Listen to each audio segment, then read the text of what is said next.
এক শকুনের বাচ্চা তার বাবার কাছে বায়না ধরলো, বাবা আমি মানুষের মাংস খাবো।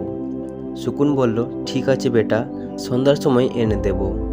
এই বলে শকুন উড়ে গেল আর আসার সময় মুখে এক টুকরো শূকরের মাংস নিয়ে এসে বাসায় রাখলো। বাচ্চা বলল, বাবা এটা তো শূকরের মাংস, আমি তো মানুষের মাংস খেতে চাই। শকুন বলল, অপেক্ষা কর বাবা। শকুনটা উড়ে গেল আর আসার সময় এক টুকরো মোরা গরুর মাংস নিয়ে এলো। বাচ্চা বলল, আরে এটা তো গরুর মাংস নিয়ে এসেছো, মানুষের মাংস কোথায়? এবার শকুনটা দুটো টুকরো একসাথে মুখে নিয়ে ওড়ান দিল। গরুর মাংসটি একটি মন্দিরের পাশে আর শূকরের মাংসটি একটি মসজিদের পাশে ফেলে দিয়ে চলে এলো।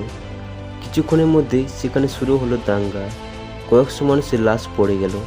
তখন গাছের ডাল থেকে নেমে বাপ বেটা মিলে খুব তৃপ্তিতে মানুষের মাংস খেলো। বাচ্চা খেতে খেতে জিজ্ঞেস করলো, বাবা এত মানুষের মাংস এখানে কি করে এলো? শকুন বলল, এই মানুষ জাতটাই এরকম, এরা সৃষ্টির সেরা জীব, কিন্তু ধর্ম আর রাজনীতি নামে এদেরকে আমাদের থেকেও হিংস্র বানানো যেতে পারে।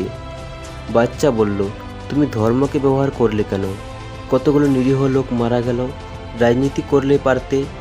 বাবা হেসে উত্তর দিল, তাতেও নিরীহ লোকগুলি মারা পড়তো। ধর্মটা আবেগের জায়গা, তাই ফলাফলটাও তৎক্ষণিক। তুমি আজই খেতে চেয়েছিলে। রাজনীতিটা কুটিল এবং জটিল, এটি শুরু হতে সময় নেই, কিন্তু হলে আর থামে না। বাচ্চা বলল, তোমার অনেক বুদ্ধি বাবা। শকুন বলল, আরে ধুর, এটা তো আমি মানুষের কাছ থেকে শিখেছি। এদের একটা অংশ যখন কোনো অনিষ্ট করার চেষ্টায় ব্যর্থ হয়, তখন সহজ রাস্তা হিসেবে ধর্মকে নয়তো রাজনীতিকে ব্যবহার করে। এটাই বাস্তবতা। মানুষ আপনাকে হিংসা করে চারটি কারণে: আপনার সুখ দেখে, আপনার ইনকাম দেখে, আপনার খুশি দেখে, আপনার উন্নতি দেখে।